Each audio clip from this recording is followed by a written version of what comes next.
નમસ્કાર દર્શક મિત્રો, સિટી ન્યૂઝમાં આપ સૌનું સ્વાગત છે। સમાચારોની શરૂઆત કરતા પહેલા એક નજર આજના મુખ્ય સમાચારો પર।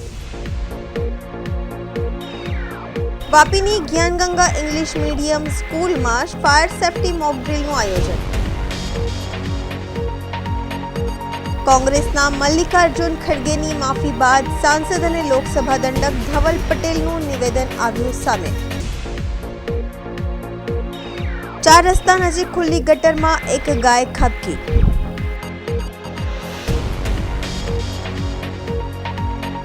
વલસાડના ચોર ગલીમાં જર્જરિત ઇમારતનો સ્લેબ તૂટી પડ્યો, મોપેડનો પૂરચો બોલી ગયો। હવે સમાચાર વિગતવાર જોઈએ। વાપી છેરીમાં આવેલ જ્ઞાનગંગા શાળામાં આકસ્મિક આગ લાગવાની ઘટનામાં કેવી રીતે કામગીરી કરવામાં આવે છે તે બાબતે વિદ્યાર્થીઓને સમજ આપવા માટે શાળાના બાળકો માટે શાળાના દ્વારા શાળા પરિસરમાં મોક ડ્રીલનું આયોજન કરવામાં આવ્યું હતું। શાળાના વિદ્યાર્થીઓ માટે ફાયર સેફટી જાગૃતતા બાબતે ધ્યાનમાં લઈ દર વર્ષની જેમ આ વર્ષે પણ મોક ડ્રીલનું આયોજન કરવામાં આવ્યું હતું, જેમાં ધોરણ 10 અને 11ના વિદ્યાર્થીઓને આકસ્મિક આગ લાગવાની ઘટનામાં કેવી રીતે કામગીરી કરવામાં આવે છે તે અંગે જાણકારી આપવામાં આવી। આ અવસરે શાળાના વિદ્યાર્થીઓને અલગ અલગ પ્રકારને લગતી આગ અંગે જાણકારી આપવામાં આવી હતી, જેમ કે રસોઈ ઘર, પેટ્રોલ પંપ પર લગતી આગ, કાર અથવા બાઇકમાં લગતી આગ, ગેસમાં, ગામમાં ઘાસ અને જંગલમાં લાગતી આગ અને તેને કેવી રીતે બુઝાવવી તે અંગે પણ જાણકારી આપવામાં આવી હતી।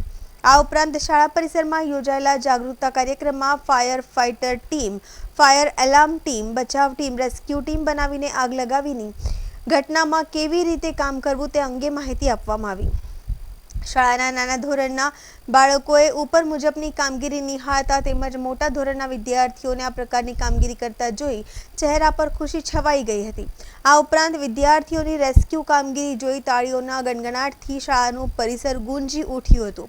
આ બાબતે શાળાના ટ્રસ્ટી સંદીપભાઈ પટેલે જણાવ્યું હતું કે જો આપણા ઘર પડોશ કે ક્યાંક પણ જો આગ લાગવાની ઘટના બને તો ગભરાઈ જવું નહીં કે આજના મોબાઈલ યુગમાં વિડીયો બનાવવું નહીં, પરંતુ બહાદુરીપૂર્વક આગને કાબૂમાં કેવી રીતે લાવી અને કેવી રીતે બુઝાવવી તે અંગે વિચારવું જોઈએ અને ઘટના સ્થળે ફસાયેલ લોકોને કેવી રીતે બહાર કાઢવા અંગે વિચારવું જોઈએ।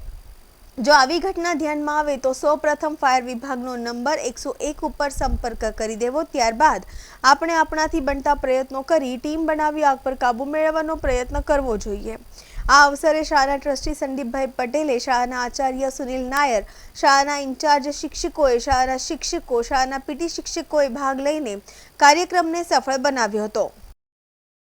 કોંગ્રેસના રાષ્ટ્રીય અધ્યક્ષ મલ્લિકાર્જુન ખડગેની માફી બાદ વલસાડ ડાંગ સાંસદ અને લોકસભા દંડક ધવલ પટેલનું નિવેદન આવ્યું સામે। કોંગ્રેસના રાષ્ટ્રીય અધ્યક્ષની મલ્લિકાર્જુન ખડગેની માફી બાદ વલસાડ ડાંગ સાંસદ અને લોકસભા દંડક ધવલ પટેલનું નિવેદન સામે આવ્યું છે।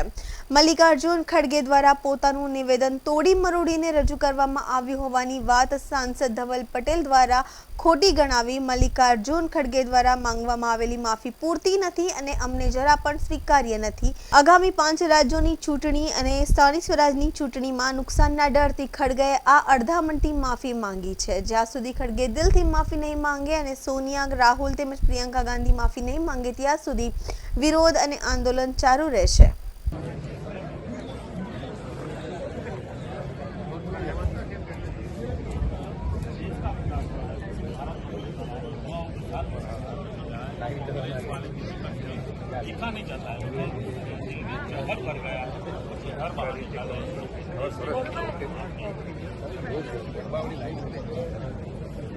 जी सौने नमस्कार।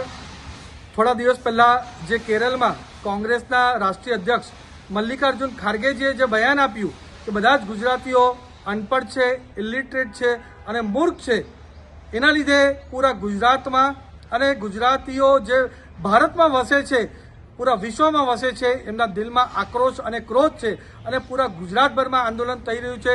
તે આ જ રીતે આંદોલન જે આપણા દિલ્હીમાં વસતા ગુજરાતીઓએ પૂરું મોટું આંદોલન કર્યું, હજારોની સંખ્યામાં અમારી સાથે લોકો જોડાયા અને કોંગ્રેસના રાષ્ટ્રીય કાર્યાલયની બહાર આ પૂરું મોટું આંદોલન કર્યું। અને આ પહેલીવાર નથી, કોંગ્રેસના રાહુલ ગાંધીએ આસામમાં પણ આ જ રીતનું બયાન આપ્યું હતું અને એમ કહ્યું હતું કે બધા જ ગુજરાતીઓ સ્કેમસ્ટર છે।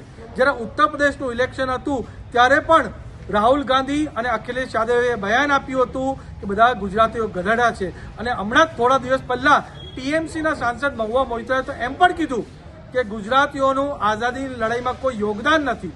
એ બતાવે છે કે કોંગ્રેસ અને વિપક્ષના મનમાં આપણા ગુજરાતીઓ માટે અને ગુજરાત માટે કેટલું અપમાન છે, કેટલી નફરત છે અને કેટલું ઝેર છે. અને એનું કારણ પણ છે, કારણ કે છેલ્લા 30 વર્ષથી ગુજરાતની 6.5 કરોડ જનતા આપણા ભારતીય જનતા પાર્ટી અને મોદી સાહેબ પર વિશ્વાસ કરે છે, અને ઘડી આપણા ગુજરાતમાં ભારતીય જનતા પાર્ટીની સરકાર આવે છે.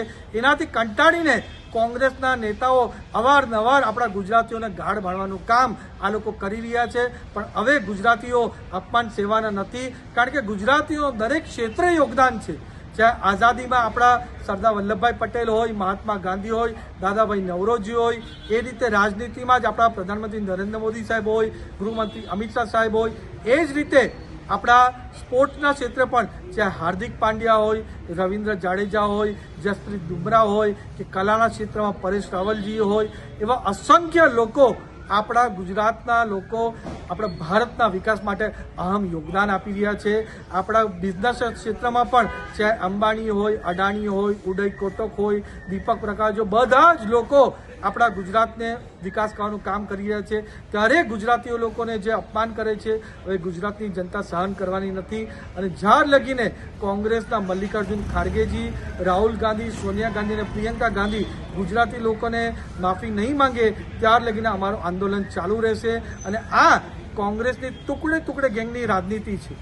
ગુજરાતને અલગ કરવા ઈચ્છે છે, કેરળને અલગ કરવા ઈચ્છે છે, ઉત્તર પ્રદેશને અલગ કરવા ઈચ્છે છે. પણ અમારી ગુજરાતની જનતા અને ભારતની જનતા હવે પૂરી રીતે સજાગ થઈ ગઈ છે, અને કોંગ્રેસની આ ડિવાઇડ એન્ડ રૂલ પોલિસીમાં આવવાના નથી.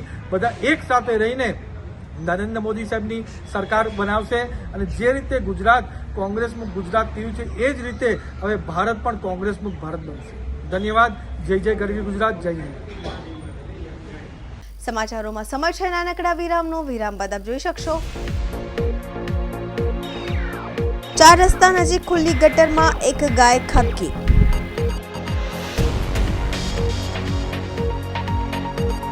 વલસાડના ચોર ગલીમાં જર્જરિત ઇમારતનો સ્લેબ તૂટી પડ્યો, મોપેડનો પૂરચો બોલી ગયો.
સ્વાગત છે.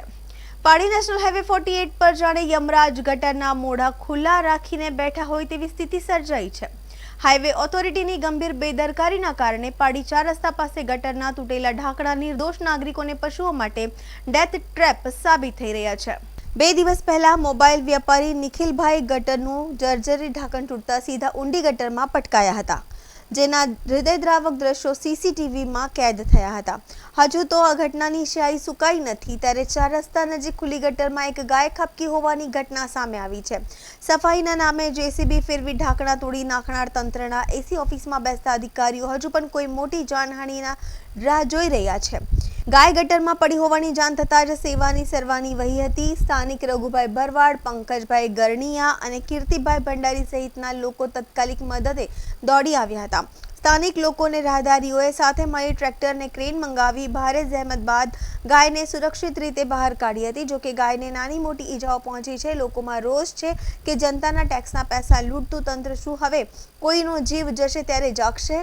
જર્જરિત ગટરો પર તત્કાલિક મજબૂત ઢાંકણા બેસાડવામાં આવે તેવી લોકમાંગ ઉઠી રહી છે.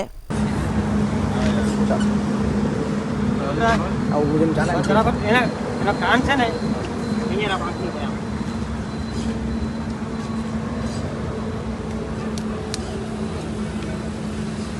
ગટરમાં નહીં પડતા. પોટી પાટી બાંધી છે ને તો પાછા કોઈ મારી વાગડ ઇસ્ટાલે જેવી છે કે પેપર બંધાઈ ગયું ને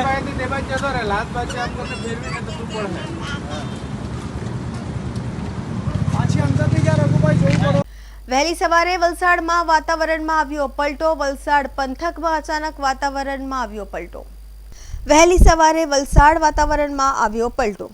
વલસાડ પંથકમાં અચાનક વાતાવરણમાં પલટો આવ્યો છે. હવામાન વિભાગ દ્વારા આગાહી કરવામાં આવી હતી. વલસાડના અતુલ, પાનેરા, બિનવાડા, ચણવઈ, ચિંચવાડા વિસ્તારમાં જોરદાર વરસાદ વરસ્યો. વહેલી સવારે વરસેલા વરસાદના કારણે ખેડૂતોમાં ચિંતાનું મોજું છવાયું છે. કેરીના પાકના નુકસાનની ભીતિ છે. ખેડૂત ચિંતિત છે. સવારે પડેલા વરસાદે સમગ્ર પંથકમાં ઠંડક પ્રસરી હતી. સમાચારોમાં ફરી સમય છે નાનકડા વિરામનો. વિરામ બાદ આપ જોઈ શકશો. વલસાડના ચોર ગલીમાં જર્જરિત ઇમારતનો સ્લેબ તૂટી પડ્યો. મોપેડનો કૂર્ચો બોલી ગયો.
સ્વાગત છે.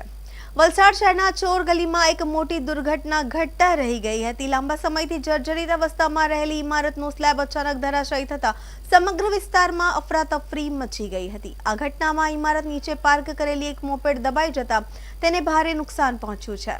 વલસાડની ચોર ગલીમાં આવેલી વર્ષ જૂની ઇમારતનો ઉપરનો હિસ્સો અત્યંત જર્જરિત હાલતમાં હતો. આજે અચાનક ધડાકાભેર સ્લેબનો ભાગ નીચે પડ્યો હતો. સદનસીબે જે સમયે સ્લેબ પડ્યો ત્યારે ત્યાંથી કોઈ રાહદારી પસાર થઈ રહ્યું ન હતું, જેના કારણે મોટી જાનહાનિ ટળી હતી. જો કે નીચે પાર્ક કરેલી એક મોપેડ પર કાટમાળ પડતા ગાડીનો કચ્ચરઘાટ નીકળી ગયો હતો. ઘટનાના પગલે આસપાસના રહીશો અને વેપારીઓ ઘટના સ્થળે દોડી આવ્યા હતા અને ફાયર વિભાગને જાણ કરતા તેઓ તાત્કાલિક ઘટના સ્થળે દોડી આવી અવરજવર માટે રસ્તો બંધ કરાવ્યો હતો.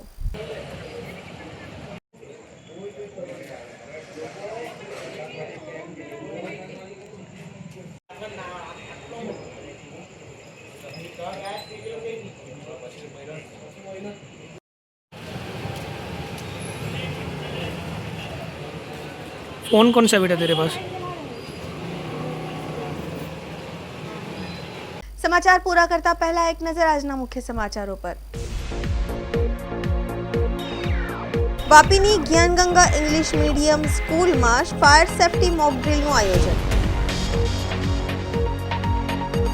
કોંગ્રેસના મલ્લિકાર્જુન ખડગેની માફી બાદ સાંસદ અને લોકસભા દંડક ધવલ પટેલનું નિવેદન આવ્યું સામે. 4 રસ્તા નજીક ખુલ્લી ગટરમાં એક ગાય ખાબકી.